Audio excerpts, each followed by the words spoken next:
As we were in a hurry to end the class there because we were running short of time, we calculated a change in momentum on one body. We calculated from the laboratory frame.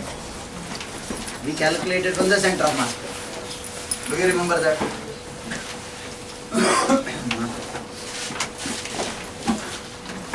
Let somebody else know.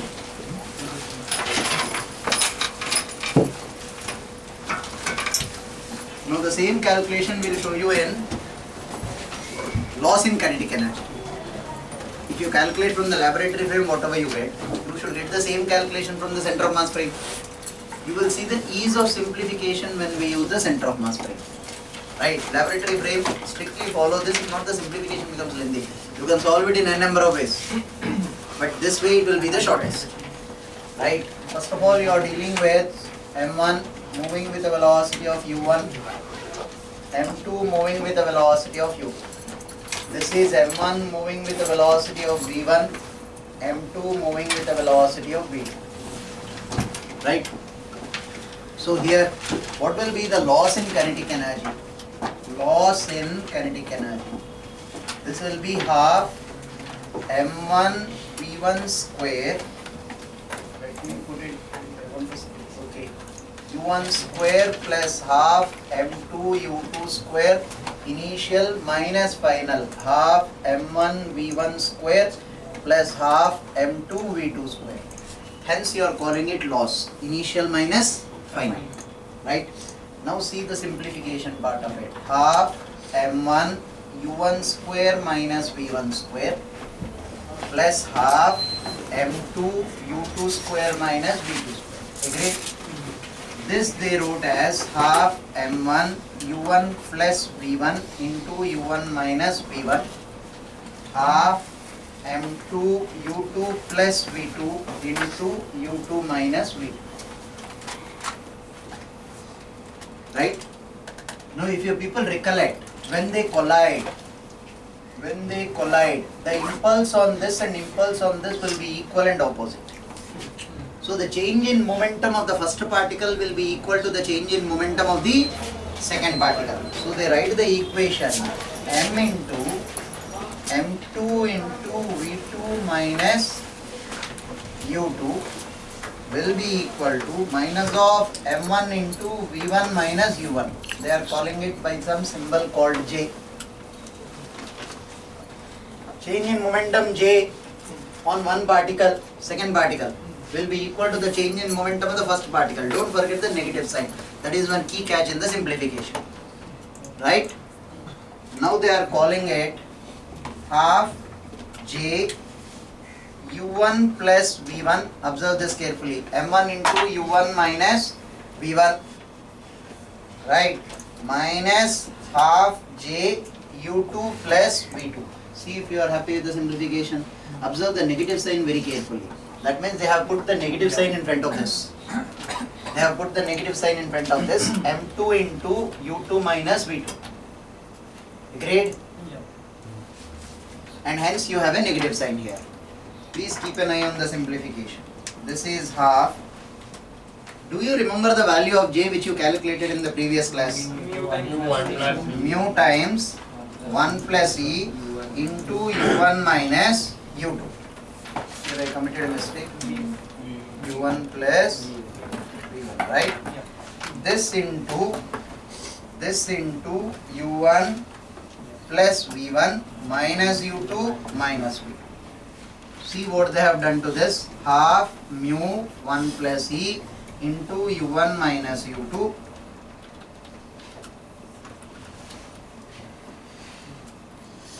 this they have written as U1 minus U2 minus of V2 minus V1. You obviously know why they have done this. Yes, sir. V2 minus V1 will be small e times U1 minus U2. Right? And then bring U1 minus U2 out common, it will become square. Right? So the standard answer is half mu 1 minus E square into U1 minus U. This will be delta E. This is what you are supposed to do traditionally in the laboratory frame of reference if you want to calculate the kinetic energy. Look at the beauty in it. If you use the center of mass frame, the job is done in 2 steps. Why? Why should it? Sir. Huh? Sir, I did not understand the second last step. I skipped one step in between because I was running short of space. Just to put V2 minus V1 is small e times U1 minus U2. V2 minus V1 is small e times U1 minus U2. Yes, sir. Bring U1 minus U2 common. I will be left with. Okay. Thank you, sir. Right, I skipped that step because I was not having space. Now solve this in the center of mass frame. By the way, why should you get the same answer?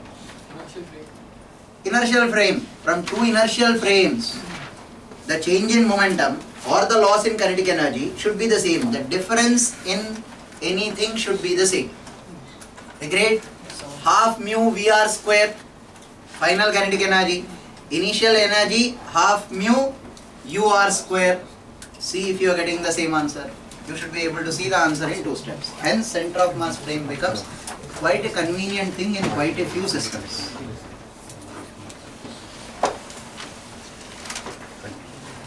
And you can clearly see in a perfectly elastic collision, small e is 1. So the loss in kinetic energy will be 0. For a perfectly inelastic collision, small e is 0. So the loss in kinetic energy is maximum. This will become 1. It will be half mu U1 minus U2 whole square.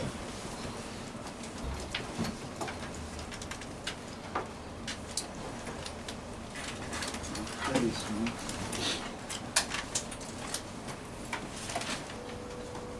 And remember, this J we substituted from the previous calculation. The last calculation we have done in the previous class.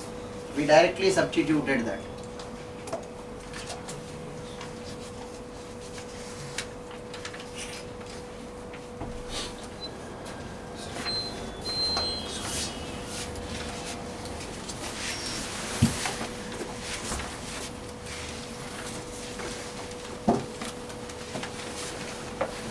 Should we remember these?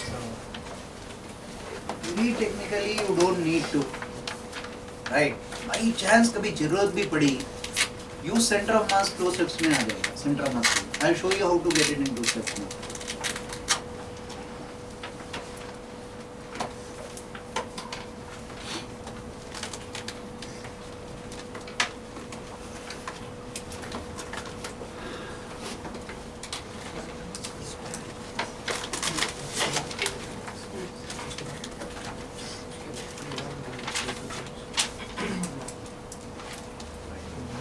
If I were to write this in the center of mass frame, Sir, wait. as seen from center of mass frame, what is the final kinetic energy? Half mu V2 minus V1 whole square. VR. Initial kinetic energy. Technically I should do initial minus final, right? It's okay, you'll get a negative sign. Half mu U2 minus U1 whole square. Right? Half mu E square U1 minus U2 whole square minus half mu U2 minus U1 whole square. Are you able to see this? Yes. V2 minus V1, how did I substitute? E times U1 minus U2. Clear? So take KE in the center of mass frame according to U is half mu VR square. This is the final kinetic energy, this is the initial kinetic energy. Are you getting the answer? Yes, sir. Is the logic clear? So there's no point of remembering this formula. Instead, recollect half mu VR square from the center of mass frame and simplify, you should get the answer. I have taken final minus initial. Technically, loss is initial minus final. Please make a change in that.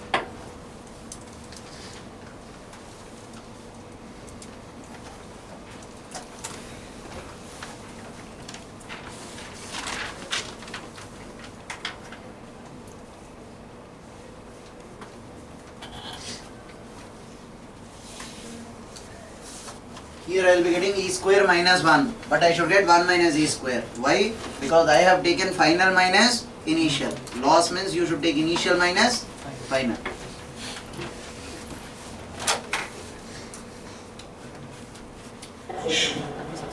Sir, Yeah. Sir, in the last class for that two blocks connected with the spring, sir, you told that in the center of mass frame, the spring will return to its natural state only when the velocity is means the signs of the velocities will get reversed. So why won't that happen in the lab frame? Means why won't the lab frame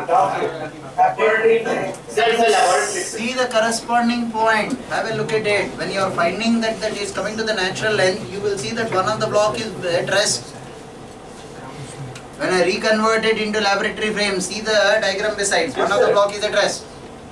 And in the center of mass frame, why should that happen?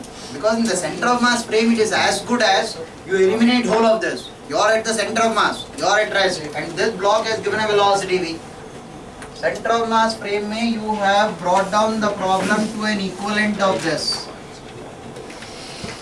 This is the center of mass.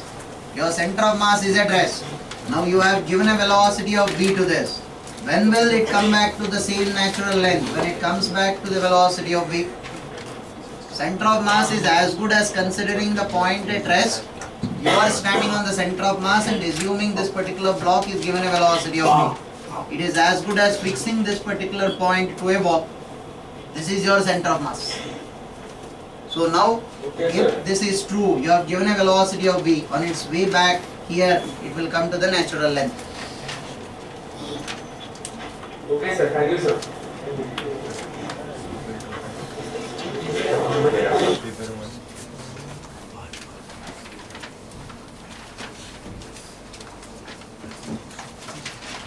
Listen to one more very important parameter here.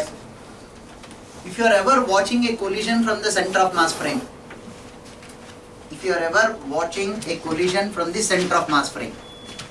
what did you tell me? By the way, can I rub this? You people please make a change. Please write 1 minus a square. I have taken final minus initial. Loss is initial minus final. There is a difference in the negative sign. Now, one very important characteristic of the center of mass frame of reference. You have written P1C plus P2C should be 0. That means momentum of the first particle with respect to the center of mass plus momentum of the second particle with respect to center of mass, sum total should be 0. That means suppose I am standing on the center of mass and I observe two particles coming straight towards me. After collision also both should be moving away from me along a particular line. Maybe the line will change. See, it comes this way.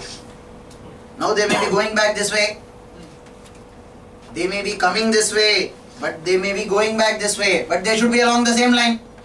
I cannot tell you that they were coming this way. On their way back, one will be this way and one will be this way, as seen from the center of mass. Then sum of the two momentums will not be 0.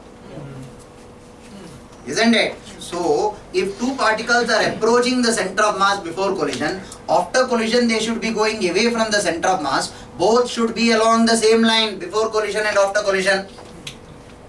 Right? Note. In a collision,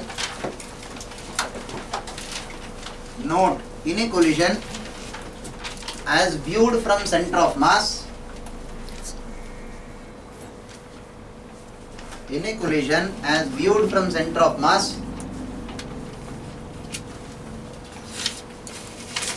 both the particles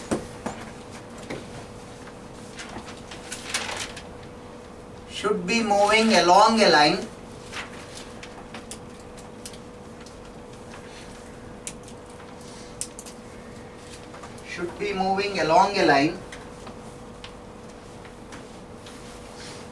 before and after the collision.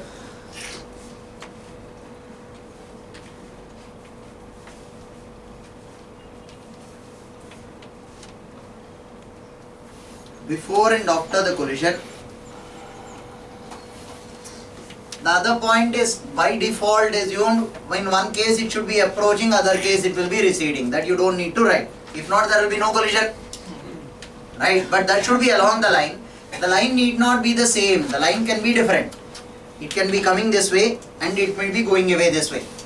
So the most important thing that we try to emphasize here is, while speaking about the center of mass frame, if it were a perfectly elastic collision in this case, then the velocities also will interchange, not just the direction of the line. Observe this carefully. You will have to visualize this.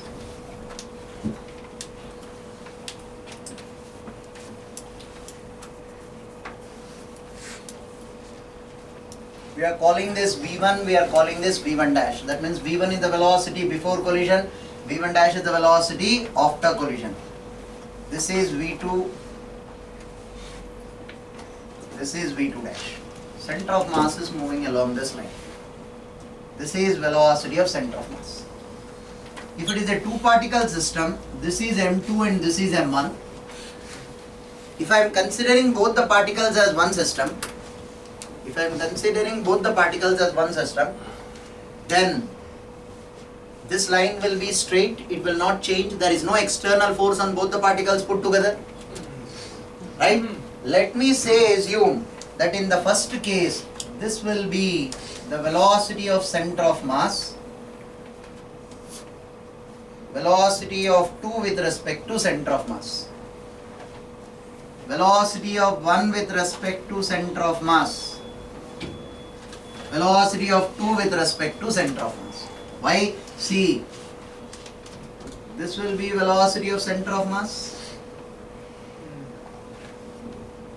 velocity of 1 with respect to center of mass plus velocity of center of mass will be velocity of 1 with respect to ground, velocity of 2 with respect to center of mass plus velocity of center of mass will be velocity of 2 with respect to ground. Is everybody able to visualize? After collision, this line may maximum turn this way. Wish I could do straight lines.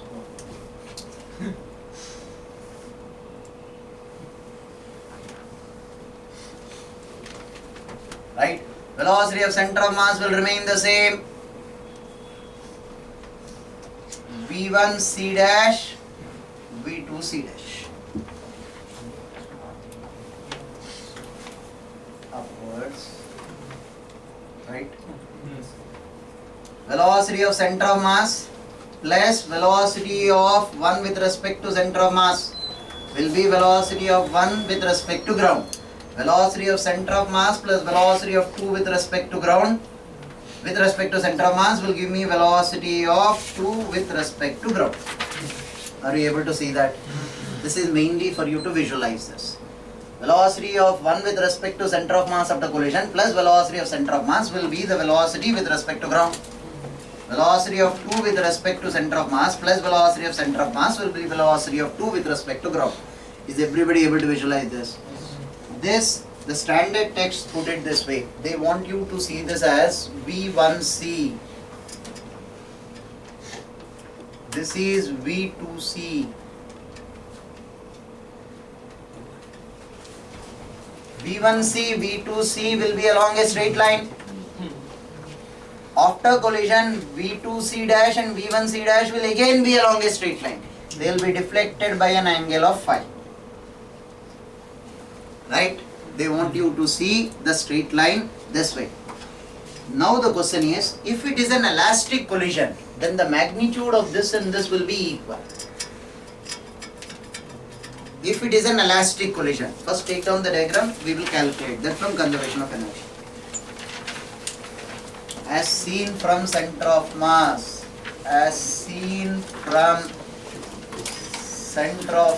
frame,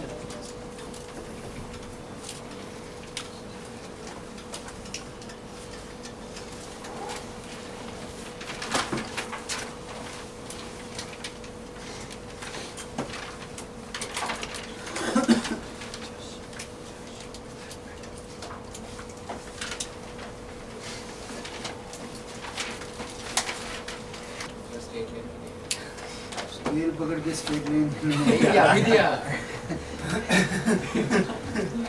It was bad at it.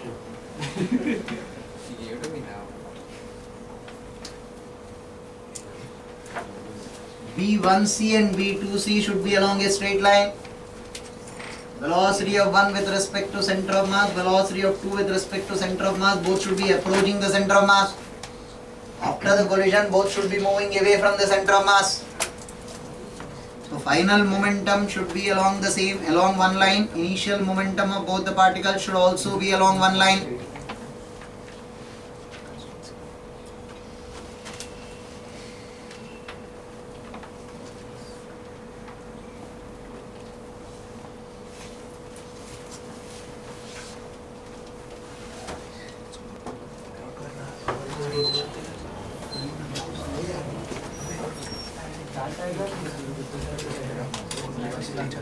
Actually, V1C means velocity with respect to center of mass.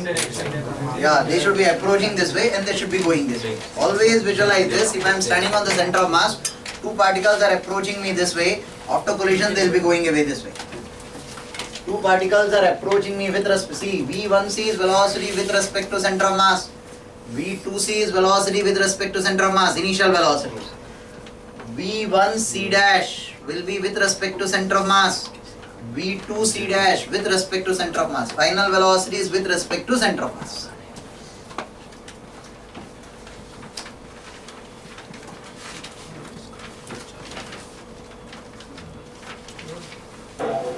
Sir, Yeah. So can you please also explain that why will that V1, V2 be along a line? Couldn't get that.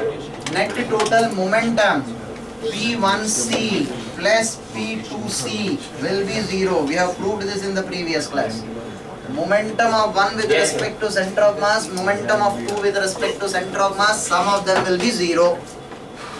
We have also cross-verified this when we were dealing with a two-particle system with a spring in between. Agreed? Yes, sir. Now, if the net total momentum before and after collision should be 0, as seen in the center of mass, then the momentum should be either towards or away along the same line. Only then they will cancel out. Yes, sir. Hence, always take them along the same line.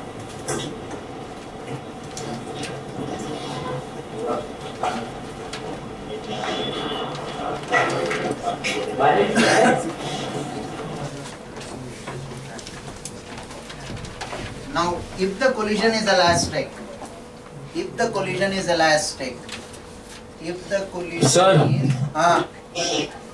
Sir, in the second diagram which you have drawn on the right side of the board, why do they deflect by an angle phi?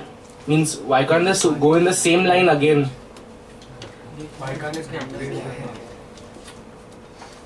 because there can be an oblique collision. 5 we will permit from 0 to 0 also is permitted. It's Okay. not that 0 is not permitted. If it is an oblique collision, then it will not be 0. Okay. Head-on collision it will be 0. Right? Okay, One fine. of the cases is 5 will be 0. It's not that 5 cannot be 0. Now, in an elastic collision, mind you, I am solving the problem with respect to center of mass. This is the standard theorem. The result must be remembered. Half m1 v1c whole square plus half m2 v2c whole square is equal to half m1 v1 dash c whole square plus half m2 v2c dash whole square. What have you done? Total initial kinetic energy equal to total final kinetic energy from which frame? Center of mass frame. Right? Now, in center of mass frame, you are telling me m1 v1c will be equal to m2 v2c and m1 v1c dash is equal to m2 v2c dash. Before collision, momentum of both the particles should be equal and opposite. After collision, momentum of both the particles should be equal and opposite. Now eliminate v2c and v2c dash from these two equations. Half m1 v1c whole square half m2 m1 by m2 v1c whole square is equal to half m1 v1c dash whole square half m2 m1 by m2 v1c dash whole square. Agreed? Cancelling out half all throughout. Take m1 V1C whole square 1 plus you are getting M2 M1 square. M1 I have already bought out. M2 goes, 1 M2 will remain. Say something. Yes, sir. Yes, sir. Equal to, I am taking M1 common, V1 C dash whole square common. This will be 1 plus M1 came out, 1 M1 will be left, 1 M2 will be left. Cancel this out. Am I getting V1C is equal to V1C dash? Similarly, V2C is equal to V2C dash. The result is important and it can have n number of applications. What are you trying to tell me?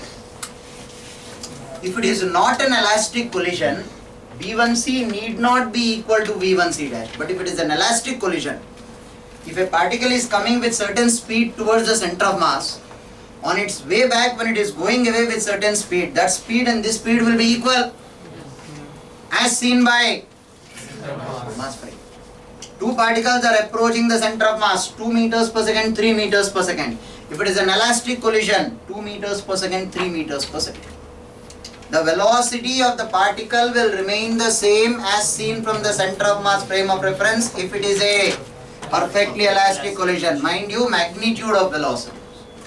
Rather speed, V1C will be equal to V1C dash. Make a note of it, the result is important.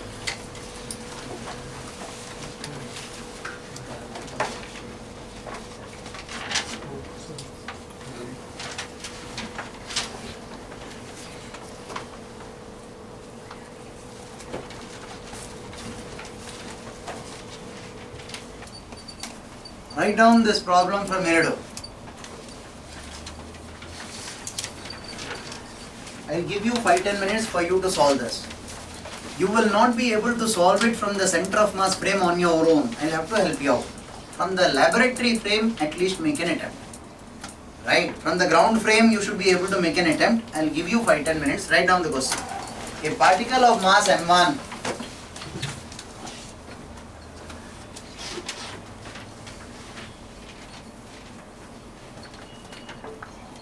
collides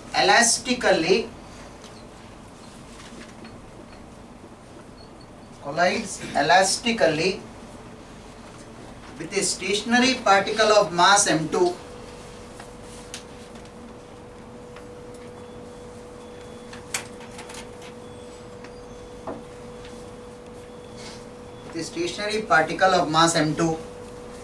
in the bracket it is given M1 is greater than M2, full stop.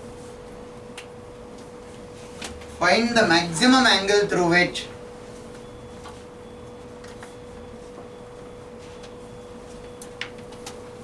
the striking particle may deviate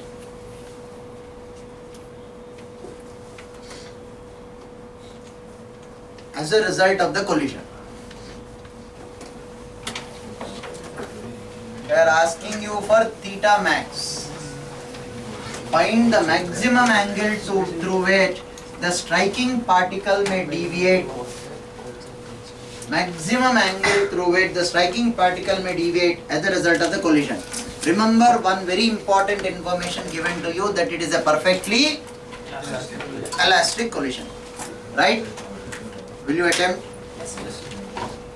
One hint I will give you. Try to attempt first with respect to laboratory frame of reference, that is ground frame of reference.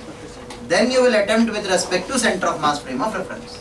Looking at it from the center of mass frame of reference appears to be very innovative. You will see that. But try to solve the problem with respect to ground frame first.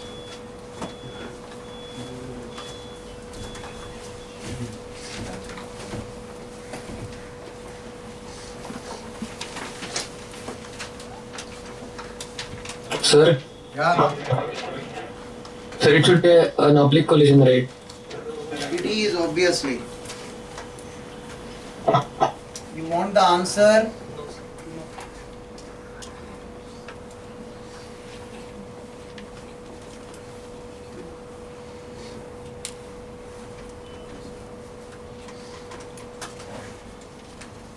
Kinetic energy will be P square by 2m.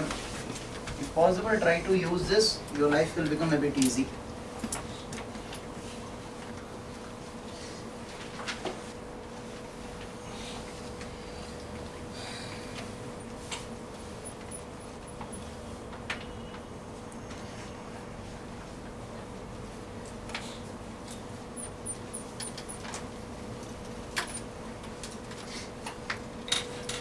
You solved with ground frame or the center of mass frame? So ground frame. Okay.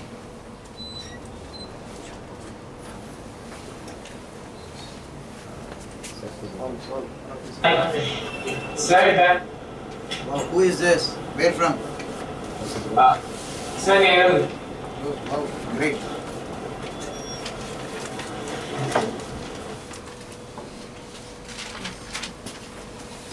Give them 2 more minutes and then I will solve using both the frames. People who are done, try to see the center of mass frame.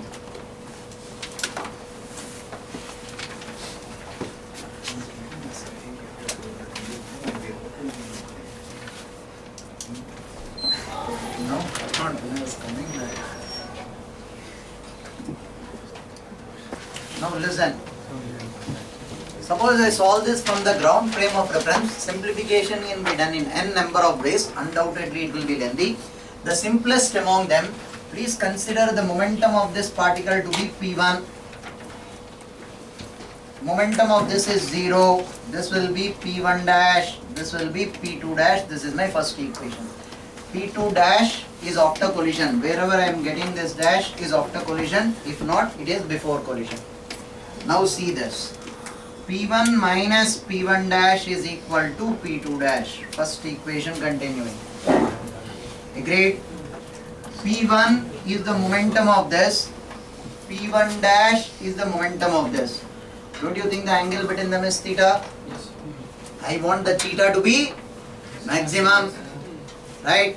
Now when I go for this is vector, this is vector, this is vector. P1 square plus P1 dash square minus 2 P1 P dash cos theta will be equal to P2 dash square, right?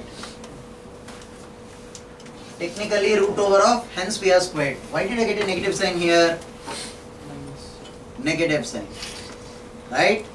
A minus B, A square plus B square minus 2AB cos theta, resultant. This is magnitude, this is magnitude. Are we okay with this? This is technically my first equation.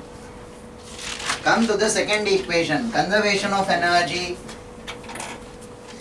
Conservation of energy, P1 square by 2M1 plus 0 is equal to P1 dash square by 2M1 plus P2 dash square by 2M2. Say something. Yes, sir. Yes. Eliminate P2 dash square using this equation. Right? Once I eliminate that, I will get a quadratic equation. For that quadratic equation, discriminant should be greater than or equal to 0, you will get the answer. How the hell do you think in the examination that this idea will strike to us that we will have to solve it only this way? It will not strike. If you have not seen this question before, please leave it immediately. First point. Now that you have seen the question, you will be able to solve. Right? There is no standard theory in which we can tell you that you will have to do the simplification only this way. People who got the answers, you might have done the simplification which is slightly more lengthier. Right? Now, because it has been a time-tested standard result, we can tell you the shortest way. But for that, in the examination, will it strike to us that this will be the shortest way of solving? Not really easy. We should be really lucky for it to strike to us. Now, when you are eliminating, substituting P2 from here, have a look at it. P1 square plus P1 dash square minus 2 P1 dash cos theta will be equal to P1 square by 2M1 P1 dash square by 2M2 that into 2M2. 2M2. Right? Agreed. Now P1 square P1 square and P1 square here, he is bringing out common. This I am pulling it to the left. 2 and 2 will go. It will be 1 minus M2 by M1. Are you able to see that? Yes. Okay with that? Minus 2 P1 P1 dash cos theta plus P1 dash square P1 dash square. You are bringing out common. This is 1 minus M2 by M1 plus. Okay, yeah, right. This is a quadratic equation. Discriminant should be greater than or equal to 0. Apply and see if you are getting this answer or not. Make it fast. I repeat, will it strike to us now? Now you will be able to see such type of problems. First attempt for anyone it will not strike. The simplification will be very bad. That's why I gave you the hint. Use P square by 2m. Did JEE people use such type of concepts? Ironically, they used it in the concept of a collision in nuclear physics. 1991 JEE question for 9 marks. Same question, they kept a neutron moving and a hydrogen atom here. Helium atom if I remember well. You will have to do the simplification exactly the same way. Right? They didn't use it in conservation of momentum. They asked it in nuclear physics. And there the energy lost was actually the energy dissipated. They wanted that in terms of kilo electron volts if I remember well.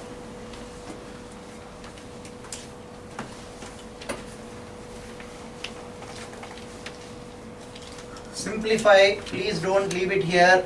The quadratic equation in cos theta.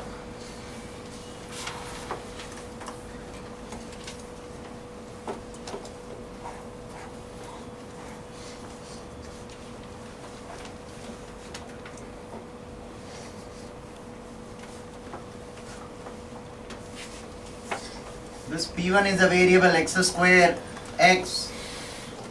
P1 is the variable x square x. This is a constant. So it's a quadratic equation in P1.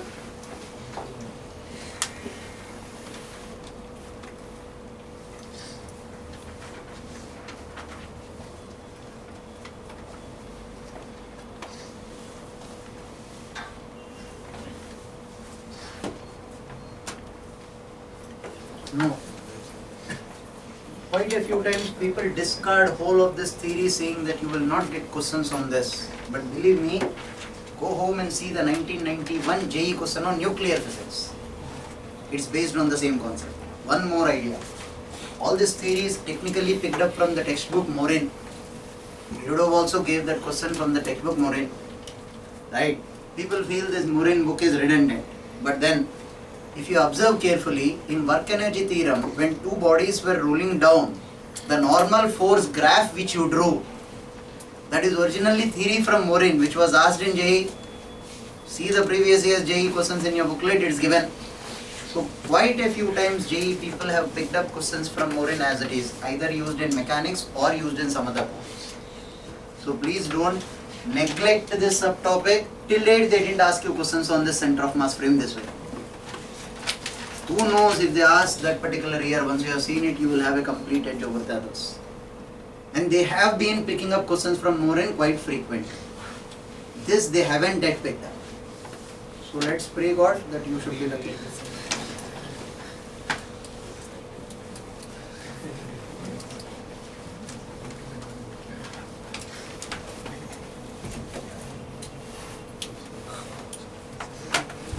Did you solve the final answer? Yes, sir.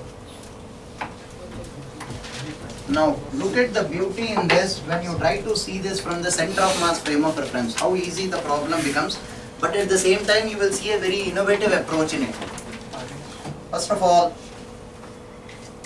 this is M1 moving with a velocity V1.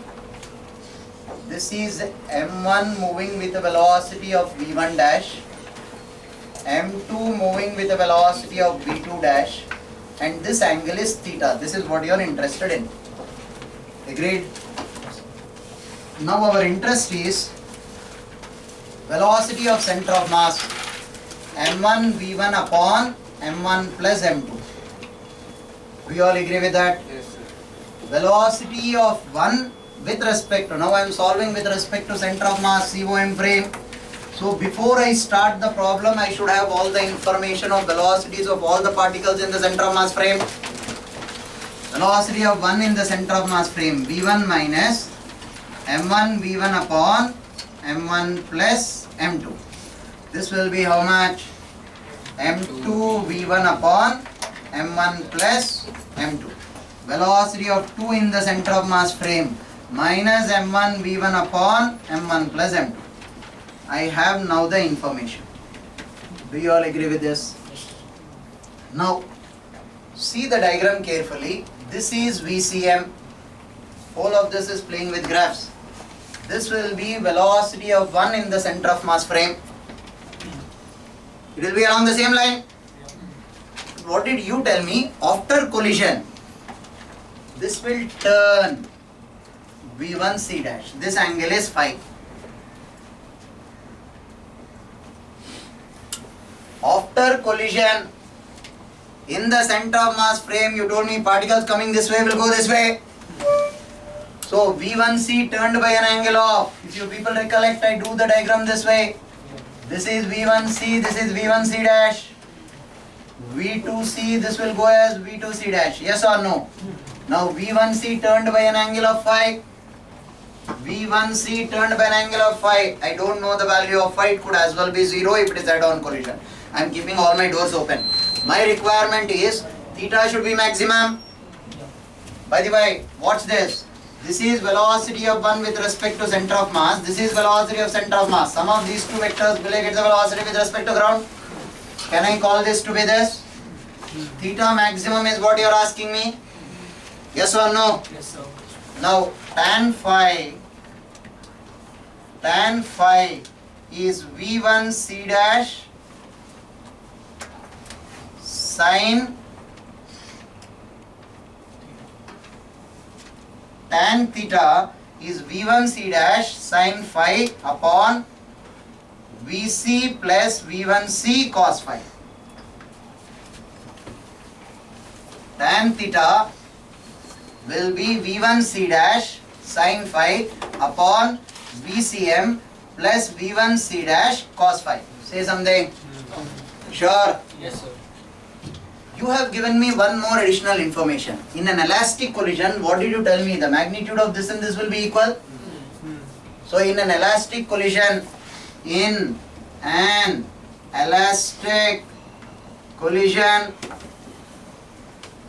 V1C will be equal to V1C dash.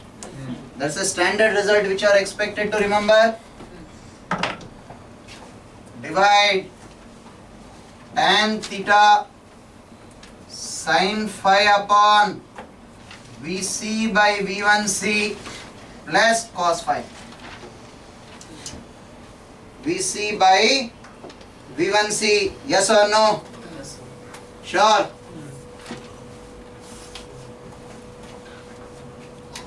VC by V1C. Can I divide the first and the second equation? This by this. VC by V1C. What am I getting? M1 by tan theta will be equal to sin phi upon M1 by M2 plus cos phi. Agreed?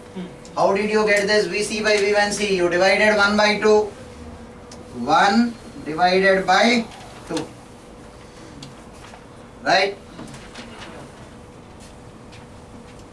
If M1 is greater than M2, this was what was given to you in the question.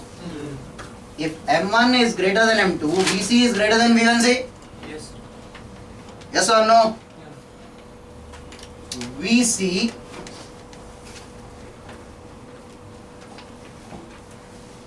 is greater than V1C. VC's length is greater than V1C. VC's length is greater than V1C. The same diagram, I have just drawn a circle. Right? You want theta maximum. You want theta maximum. When will that happen?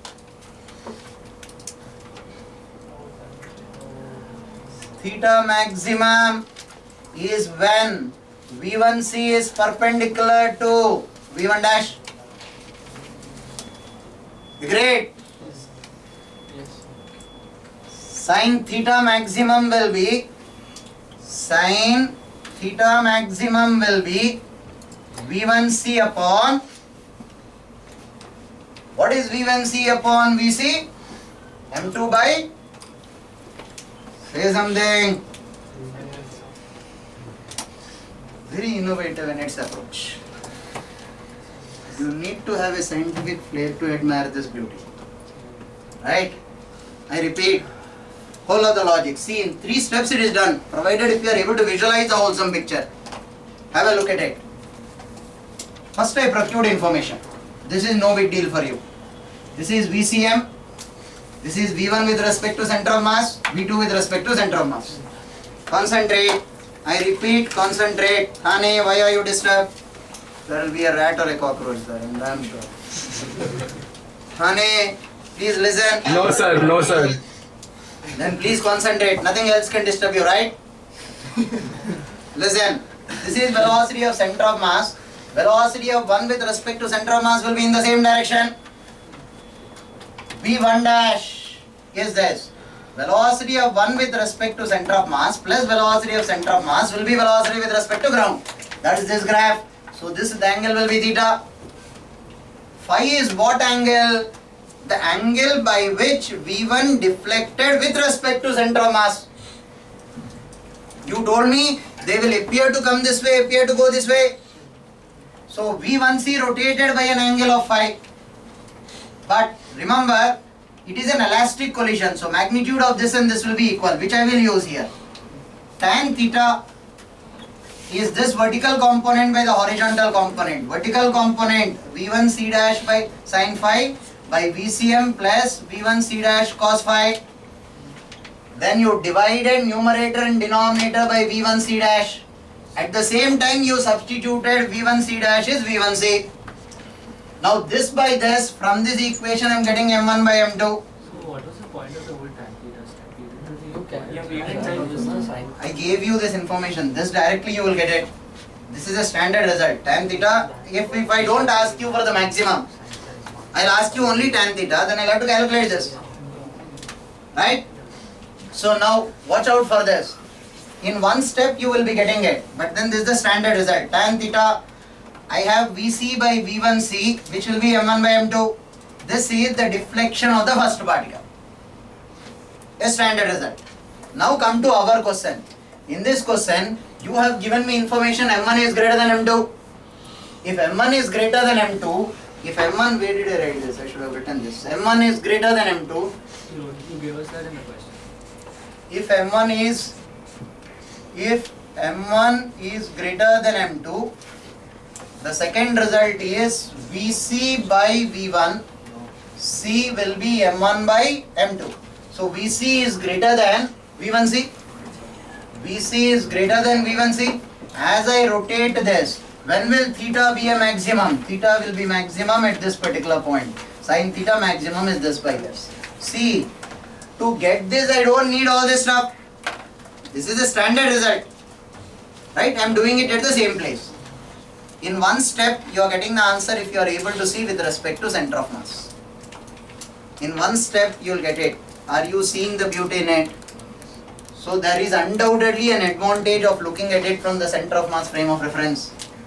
You need these both equations, you need this diagram, the job will be done. You need these both equations, you need this diagram, the job will be done. Quick.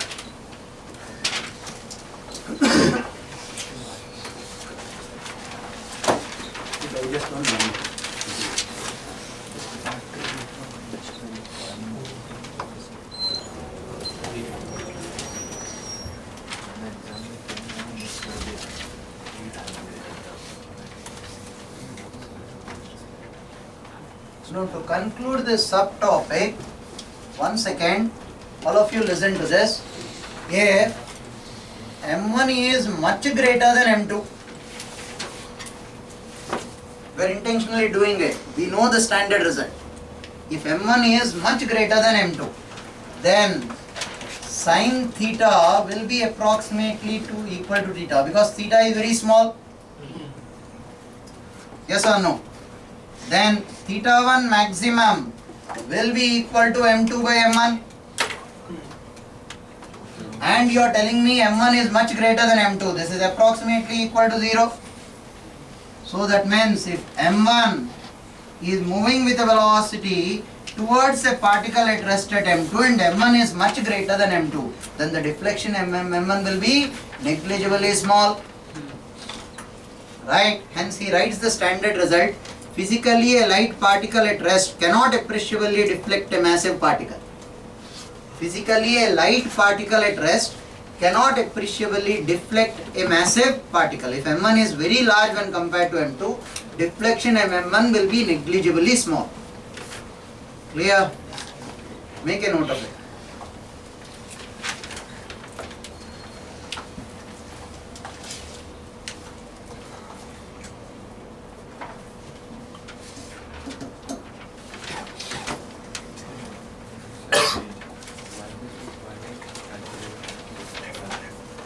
This is standard, not that we need it. The relation between theta and phi I should know. Theta is the angle deflected by the particle in the ground frame. Phi is the angle deflected by the particle in center of mass. They can always give you one and ask for the other, or the ratios of it. In the center of mass. Phi is the deflection of the particle in the center of mass. Theta is the deflection of the particle in the ground.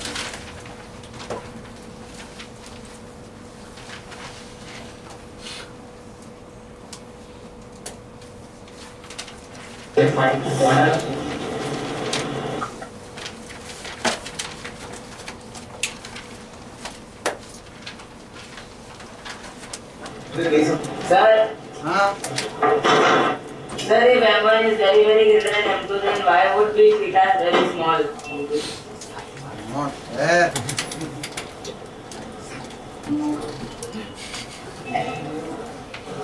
You tell me, why will it be?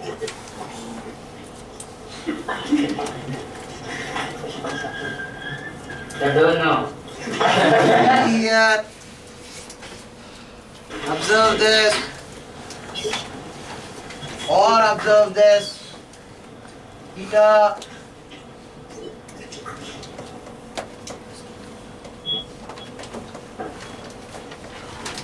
Theta. This will be V1C. This will be VC.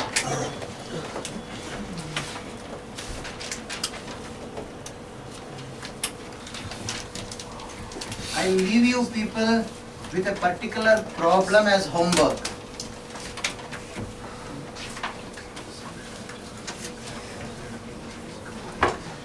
It is an interesting problem. You will be amused to try this.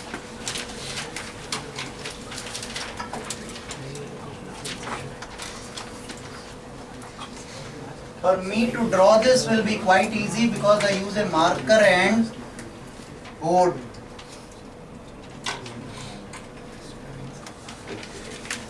Now, listen to the language used. Originally from Morin, given by this 200 additional problems of supplements for this.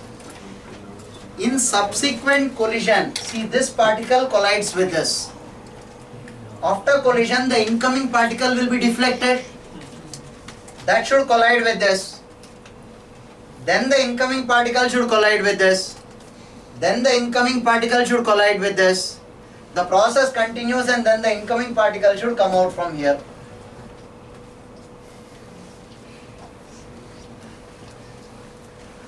Quite funny, it looks like a miracle, but it does. It's a perfectly elastic collision. Perfectly elastic collision. Perfectly elastic collision. Right? Listen. Write down the question. Capital M is the total mass. Total mass of all these particles arranged in the semicircle. Capital M is the total mass of all these particles arranged in the semicircle. Right? small m subsequently, small m, write down the question, small m subsequently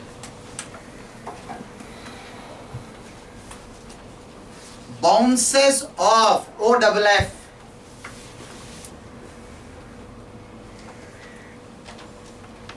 bounces off all the n particles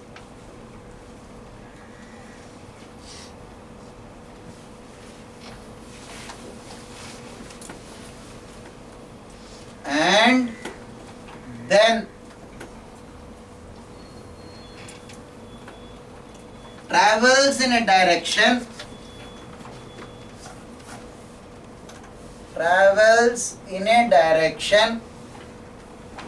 directly opposite to that of initial motion.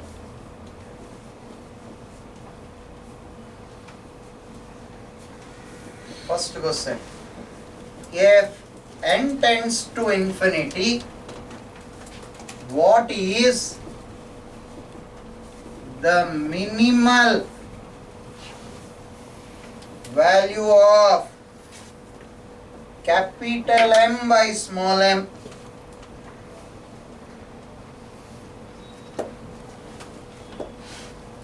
For the above said to happen.